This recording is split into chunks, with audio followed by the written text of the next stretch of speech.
Hello, my name is Tom Stiles, and this is Tom's Radio Room show number 7. Take 10, I think. I can't believe the problems I'm having with Ustream. The problem I've been having today is that as I'm broadcasting, within 30 seconds after I start the broadcast, I lose connection with the server. I get an error message that I've lost connection with the server. And so I have to start over. So I've tried a couple of things, and I tried broadcasting without using Ustream Producer, and the quality is just garbage, not usable. If I have to go that way, I'll just forget this whole thing. So anyway, I'm trying now to broadcast using Producer at the lowest resolution or baud rate possible. I did notice using the higher resolutions that I was exceeding 500 kilobytes up, which my provider only guarantees 500, and typically only get about 450. So I'm running at the lowest resolution. I'll see if the video that gets recorded is of a decent quality to use this resolution, and to see if I get disconnected from the server. So anyway, today I'm going to talk about one of my radios, one of my shortwave AM/FM radios, portable, that I really like for a while. It does an excellent job. It's made by Sony. They make a whole line, or did make a whole line, of shortwave radios in the 90s. And this is one of the bigger ones. This is, what this is a ICF-SW77. I get the glare off of it there. And as you can see, it's a pretty big radio, pretty heavy. It's got a carrying strap, but does an excellent job for a portable shortwave radio. Now it does AM, FM, shortwave, and upper and lower sideband for listening to ham radio, for instance. So it does everything. And it's FM stereo. I forgot to say that. Okay. I did have a web page up that would show a picture of it that you could see a lot better, but in my haste to try this again, I forgot to bring the web page up. So anyway,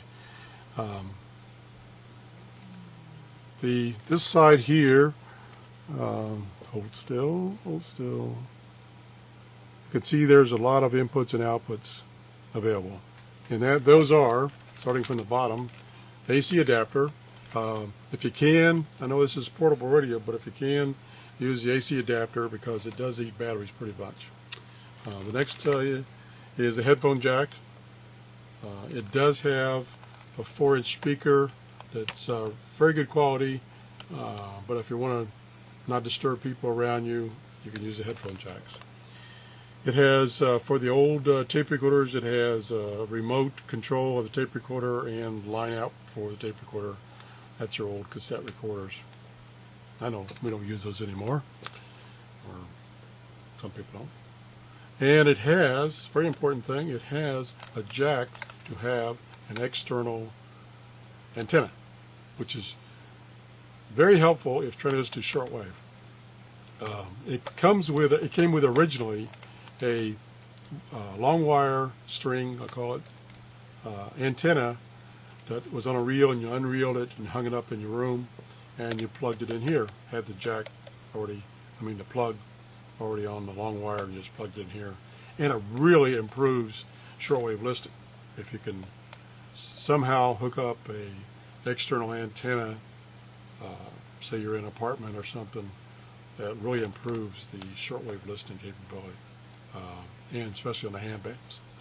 Okay, on the other side, we have a couple controls. Try to hold still, which are volume and bass control and treble control. Really comes in handy when you want to listen to FM stereo. Also comes in handy when you're listening to upper and lower sideband to try to filter out some stuff. So I'm going to set this radio down. It's pretty heavy. I'm going to set it down and just tell you about some of the features.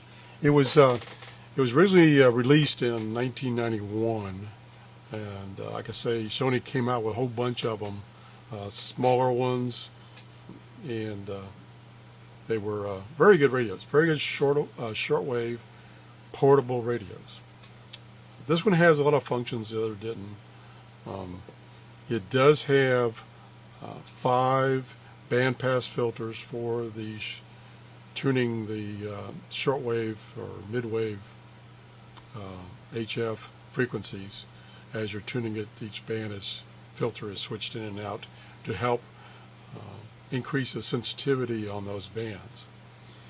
It does have 50 megahertz resolution when you're tuning to help you tune in upper and lower sideband frequencies. It does have auto scanning that will scan a range of frequencies, and not too useful in HF, but can be useful if you're looking for FM stations.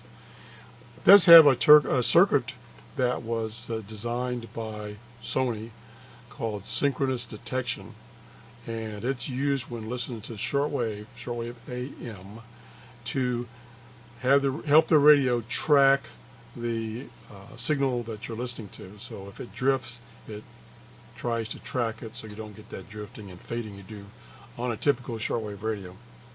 It does have 162 memories, which you can program, and on the screen, which I can't show you because it's LCD and it's not very good as far as the lighting is concerned here.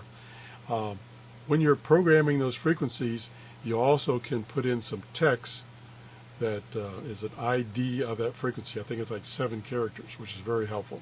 And like I said, 162 memories. It also has 5 event timers, very sophisticated event timers, in that you can program the start time, the end time, and by selecting whatever you've got dialed into the radio at that time, it will record the frequency and the mode of operation.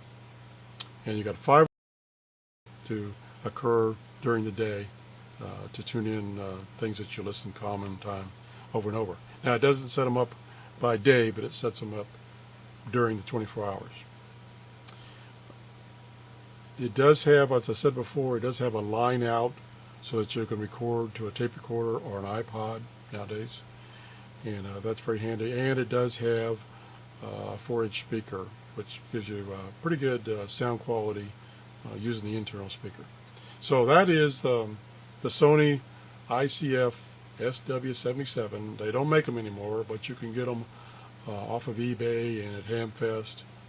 If you see one and you're looking for a portable shortwave radio, that's an excellent shortwave radio. Their competitor is Grundig. They also make great radios. I have one of their radios. Don't like it as much as any of the Sonys, so I'm kind of partial to Sonys, but they make excellent radios too. So that's for the show for today. Hopefully it's recording. So far I haven't had any dropouts using this lowest resolution on the video. Hopefully the quality of the video doesn't suffer too much using this lowest resolution, and maybe if I record during the week, during the daytime where there's less people online, maybe I can go back to the higher resolution if needed.